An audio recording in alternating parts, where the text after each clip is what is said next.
NDA கூட்டணியினுடைய கூட்டம். அந்த கூட்டத்தை தாண்டி பிரதமர் திருப்பரங்குன்றத்திற்கு போனது பெரிய பேசுபொருளானது.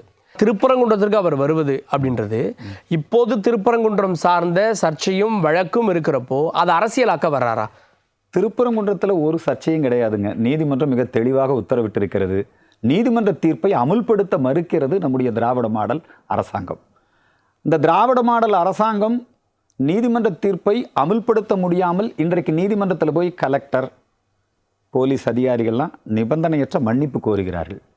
இதனால் எந்த ஒரு சட்டம் ஒழுங்கு பிரச்சனையும் ஏற்படவில்லை. ஒரு வகையில் நான் நம்முடைய மாண்புமிகு முதலமைச்சர் மு க ஸ்டாலின் அவர்களுக்கு நன்றி தெரிவித்துக் கொள்கிறேன். இதன் மூலமாக தமிழகம் முழுக்க இருக்கக்கூடிய முருக பக்தர்களை நீங்கள் ஒன்றுபடுத்தி இருக்கிறீர்கள். ஏற்கனவே இவங்க ஒரு பெரிய முயற்சியை எடுத்தார்கள். முருகர் மாநாடு. ஆமாம், முருகர் மாநாடு நடத்தினாங்க. நான் கூட அதில் பங்கெடுத்துக்கொண்டேன்.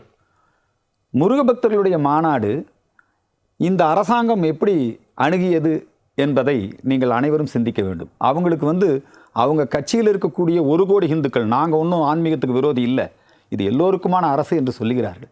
ஆனால் அவங்க என்ன பண்ணுறாங்கன்னா, நம்முடைய இந்து பண்டிகைகளுக்கு வாழ்த்து சொல்வதை தவிர்ப்பார்கள்.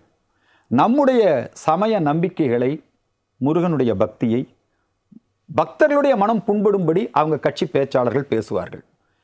இந்த மாதிரி ஒரு சூழ்நிலையில் இந்த அதிருப்தியை மாற்ற வேண்டும் என்பதற்காகத்தான் முருகன் வேற ஹிந்து வேற, தமிழன் வேற ஹிந்து வேற, இது மாதிரியான ஒரு கருத்துக்களை பிரச்சாரம் செய்வதற்காகத்தான் அவங்க ஒரு முருக பக்தர்கள் மாநாடு நடத்தினாங்க. அப்போ ரியல் பக்தியில் நடத்தலன்னு சொல்ல வரீங்க. அவங்களுக்கு அரசியல் அணுகுமுறை தான் இதில் இருக்குது.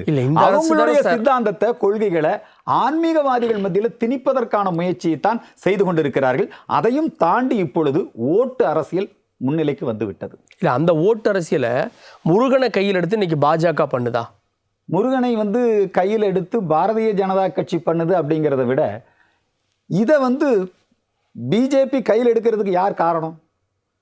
அங்கே திருப்பரங்குன்றம் மலையிலே, அந்த மலை உச்சியிலே சிக்கந்தர் தர்கா இருக்குது. எந்த பிரச்சனையும் இல்லை. எல்லோரும் அந்த தர்காவுக்கும் அதிகப்படியான இந்துக்கள் தான் சென்று வழிபட்டு வருகிறார்கள். தர்கா வழிபாட்டை இந்துக்கள் ஏற்றுக்கொள்கிறார்கள். ஆனால் எங்கேயோ கேரளத்திலிருந்து வந்த எஸ்டிபி என்கிற அமைப்பு, இது நாள் வரைக்கும் அந்த பிரச்சனையே இல்லை. இந்த ஆடு கோழிகளை நாங்கள் பலியிடுவோம் என்று போகிற பொழுது இந்து சமய அறநிலையத்துறை அதிகாரிகள் தான் தடுத்தார்கள், வழக்கு பதிவு செய்தார்கள். அங்கே போய் RSSஓ, இந்து முன்னணியோ, இந்து மக்கள் கட்சியோ தடுக்கல. அது ஒரு சர்ச்சையாக மாறுகிறது. திமுக அந்த கூட்டணி கட்சியினுடைய நாடாளுமன்ற உறுப்பினர் அங்கே மாமிசம் சாப்பிடுவதனால் இந்த சர்ச்சை இன்னும் பெரிதாகிறது. அதன் விளைவாக முருக பக்தர்கள் மத்தியிலே ஒரு மிகப்பெரிய எழுச்சி. முதல் படை வீட்டிலேயே ஆக்கிரமிப்பா, நாங்கள் 30-40 வருஷமா இதுக்காக போராடிக்கிட்டு இருக்கிறோம், மலை உச்சியில் தீபம் ஏற்றணும்னு. நீதிமன்றத்திலெல்லாம் வழக்கு போட்டு நீங்கள் 2 பேரும் சமரச பேச்சுவார்த்தை பண்ணுங்கன்னு பேச்சுவார்த்தை நடத்தி தீபம் ஏற்றுவதற்கு எங்களுக்கு ஆட்சேபனை இல்லை என்று இஸ்லாமிய தரப்பு, தர்கா தரப்பே தெளிவுபடுத்திய பிறகும் தர்கா தரப்பு தான் போய் நீதிமன்றத்தில் வழக்கு தொடுத்தாங்க. அது இப்போ திராவிட முன்னேற்ற கழக, திராவிட மாடல் அரசு சொல்லிய பிறகுதான் அவங்க இடையில தான் சேர்றாங்க. புரியுதுங்களா? இதுக்கு முன்னாடி நடந்த விஷயங்களை சொல்லுகிறேன். எந்த முஸ்லீம்களும் அதை ஆட்சேபிக்கவில்லை. ஆனால் இந்த அரசாங்கம் என்ன நினைக்கிறதுனா, இங்கே தீபம் ஏற்றுவதனால் முஸ்லீம்கள் கோபித்துக் கொள்வார்கள்ங்கிற ஒரு பொய்யான தகவலை இவர்கள் பரப்புகிறார்கள். அதுக்கு காரணம் யாருன்னா, நம்முடைய அங்கே இருக்கக்கூடிய கம்யூனிஸ்டுகள், அங்கே இருக்கக்கூடிய விடுதலை சிறுத்தைகள், இந்த அமைப்புகளெல்லாம் ஒன்று சேர்ந்து கேரளத்தை சேர்ந்த தடை செய்யப்பட்ட PFI அமைப்பினுடைய அரசியல் வடிவமாகிய அந்த SDPI காரங்க வந்ததுக்கு அப்புறம் தான் இந்த பிரச்சனை. அதுக்கு முன்னாடி எந்த பிரச்சனையும் எல்லோரிடமும் தமிழர்கள். திருப்பரங்குன்றம் மலை விவகாரத்தை வச்சு தீபம் ஏற்றுவது அவங்க நோக்கம் இல்லை. அப்படியே திரு H. ராஜா சொல்றாரு, தர்காவை ரீலோகேட் பண்ணிக்கங்கன்னு சொல்றாரு. இதை ஒரு இன்னொரு அயோத்தியாக மாற்ற திட்டம் நடக்கிறது. அப்படியெல்லாம் ஒன்றும் இல்லைங்க. இதை இன்னொரு அயோத்தியா மாற்றி அதிலே பலன் தேட முயற்சிக்கிறார்கள் கம்யூனிஸ்டுகளும், விடுதலை சிறுத்தைகளும், சில இஸ்லாமிய வகுப்புவாத அமைப்புகளும். சாதாரண முஸ்லீம்கள் யாருமே தீபம் போட்டு தர்கா நிர்வாகமே எதிர்ப்பு இல்லைங்க, எழுதியே கொடுத்துருக்காங்க. இதெல்லாம் வச்சுதான் அரசு சொல்றது 100 ஆண்டுகளாக அந்த உச்சி பிள்ளையார் கோவில் பக்கத்தில் ஏற்றப்படுது, கோவிலுக்கு நேரா அங்கதான் ஏத்திட்டு இருக்கோம், இப்பவும் ஏத்தணும். இது புது நடைமுறையாக கொண்டு ஒரு வழக்கை போட்டு அந்த வழக்கின் மூலமாக புதுசா ஒரு நடைமுறையை கொண்டு வரீங்க, அது சர்வே கல்லு, நாங்க உச்சநீதிமன்றத்தில் வழக்கு தொடுக்கிறோம்னு போறாங்க. இதுக்கெல்லாமே நீதிபதி மிக தெளிவாக பதில் கொடுத்து விட்டார். நீதிபதி தன்னுடைய வழக்கை நடத்துகிற பொழுதே எதிர்த்தரப்பினருக்கும் நோட்டீஸ் போட்டு, அரசாங்கத்துக்கும் நோட்டீஸ் போட்டு, நம்முடைய அந்த அறநிலையத்துறை, தர்கா நிர்வாகம் எல்லா இடங்களுக்கும் நோட்டீஸ் போட்டு அவங்களையும் எல்லா சாட்சிகள், ஆவணங்களை எல்லாம் பரிசீலனை செய்து இதுக்கப்புறம் நேரடியாக நீதிபதி போய் ஆய்வு செய்து தான் இந்த தீர்ப்பு கொடுத்துருக்கிறார். இதில் அரசியல் சுயலாபம் தேட முயற்சிப்பவர்கள் யார் என்று சொன்னால் இந்த கம்யூனிஸ்டுகளும் விடுதலை சிறுத்தைகளும் இஸ்லாமிய மத அடிப்படைவாத அமைப்புகளும் இந்த திராவிட மாடல் கவர்மெண்ட்ல நேற்று வரைக்கும் அறநிலையத்துறை யாருக்கு ஆதரவா இருந்தது? திருப்பரங்குன்றம் மலை என்பது அது சிக்கந்தர் மலை அல்ல, அது திருப்பரங்குன்றம் மலைதான். திருப்பரங்குன்றம் மலையிலே ஆடு கோழிகள் பலியிடக்கூடாது, புனிதம் கெடுக்கக்கூடாது. இதெல்லாம் யார் சொல்லிட்டு இருந்தா? அறநிலையத்துறை தான் சொல்லிட்டு இருந்தது. யார் போய் தடுத்தா? அறநிலையத்துறை தான் தடுத்தது. யார் வழக்கு போட்டா? எஸ்டிபி காரங்க மேல, விடுதலை சிறுத்தைகள் மேல யார் வழக்கு போட்டா? அறநிலையத்துறையும் காவல்துறையும் தான் செஞ்சுது இல்லைங்களா? ஆனா அதுக்கப்புறம் இந்த அரசாங்கம் தலையிட்ட பிறகு, திராவிட மாடல் அரசும் விடுதலை சிறுத்தைகளும் கம்யூனிஸ்டுகளும் தலையிட்ட பிறகுதான் நிலைமை மாறுது. அதுக்கப்புறம் திருப்பரங்குன்றம் கோயில் நிர்வாகம் அதுக்கப்புறம் போய் அபிடவிட்டியே மாத்தி, இங்கிருந்து அவங்களுக்கு அழுத்தம், அபிடவிட்டியே மாத்தி இல்ல இது சிக்கந்தர் மலைன்னு அழைக்கப்பட்டதுக்கான அப்படி பூசி மொழுகுறாங்க. இது ஆடு கோழி பலியிடுறதுக்கெல்லாம் எங்களுக்கு ஒன்றும் பிரச்சனை இல்லை அப்படி மாத்துறாங்க. இந்த அரசாங்கம் அரசு எந்திரத்தை மிக தவறாக பயன்படுத்துகிறது. அதிகாரிகளை பலியாக்குதுங்க. நீங்க கலெக்டர் எதனால அப்படி பண்றாங்கன்னு நினைக்கிறீங்க? அவங்க இப்படி எல்லாம் பண்ணினா ஒட்டுமொத்த இஸ்லாமிய சமூகத்தினுடைய வாக்கு எங்களுக்கு கிடைக்கும்ங்கிற ஒரு மூட நம்பிக்கை அவங்களுக்கு தானே சார் போயிட்டு இருக்கு. அதுல என்ன பிரச்சனை? இன்னும் அதை தீவிரமா உறுதிப்படுத்திக்கணும். இல்ல இன்னைக்கு நிறைய பேர் நம்முடைய பாரத பிரதமர் நரேந்திர மோடியினுடைய நல்ல திட்டங்களால், குறிப்பாக முத்தலாக் சட்டம், அந்த தடை சட்டத்தினால இன்னைக்கு பெண்கள் எல்லாம் இன்னைக்கு பிஜேபிக்கு ஆதரவா குறிப்பா தமிழ்நாட்டில் நிறைய வர ஆரம்பிச்சிட்டாங்க. அதே மாதிரி இந்த வக்பு திருத்த சட்டம் இருக்கு இல்லைங்களா, அது இன்னைக்கு ஏழை இஸ்லாமிய மக்களுக்கு இதுவரைக்கும் அது முழுக்க முழுக்க ஆக்கிரமிப்பில், இன்னைக்கு இஸ்லாமிய சொத்து இஸ்லாமியர்களுக்கு அப்படிங்கிறத இன்னைக்கு வக்பு சட்டம் நிறைவேற்றிட்டு இருக்குது. இதெல்லாம் நடந்தா தமிழர்களும் முஸ்லீம்களும் ஒன்றுபட்டு வாழுவாங்க. இந்த நரேந்திர மோடியினால பயனடைந்த இஸ்லாமியர்கள் இதன் மூலமா பாஜக நிறைய வாக்களிக்கிறதுக்கு வந்துருவாங்க. அதனாலதான் என்ன பண்ணுது தமிழ்நாட்டிலங்க, அதனாலதான் என்ன பண்றாங்கன்னா இந்த ஒரு வெறுப்புணர்வை வச்சுக்கிட்டே இருக்கணும். முஸ்லீம் கிட்ட போய் பிஜேபி வந்துடும் ஒரு அச்ச உணர்வை ஏற்படுத்திக்கிட்டே இருக்கணும். அந்த ஒரு மதவாத அரசியலை திமுகவும் கம்யூனிஸ்டுகளும் செய்கிறார். இப்போ சிறுபான்மையினர் ஓட்டுக்காக அங்க தீபம் ஏற்ற விடாம திமுக தடுக்கிறது அப்படின்னா, பெரும்பான்மை ஓட்டு இல்லாம இந்த அரசு ஜெயிக்க முடியுமா? அதையும் இந்த அரசு பார்த்துட்டு தானே இருக்கு. கரெக்ட், ரொம்ப நல்லா சொன்னீங்க.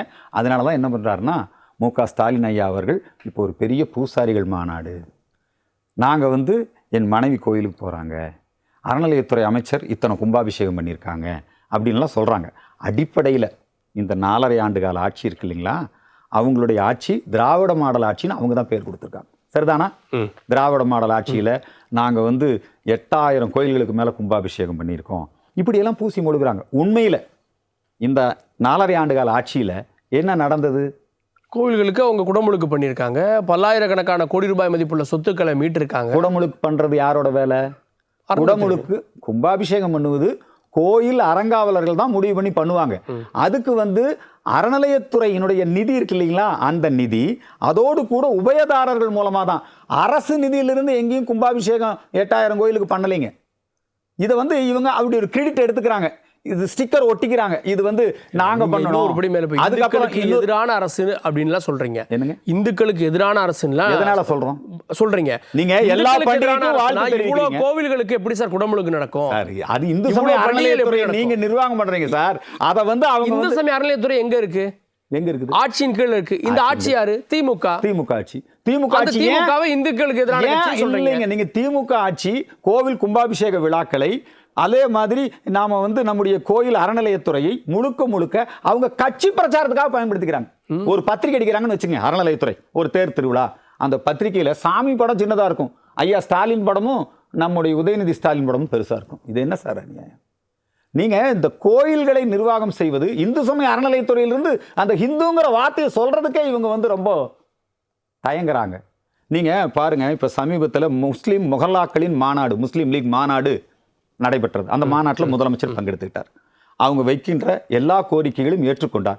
இன்னும் நான் உங்களுக்கு என்ன வேண்டுமானாலும் செய்து தருகிறேன் என்று சொல்லுகிறார்கள்.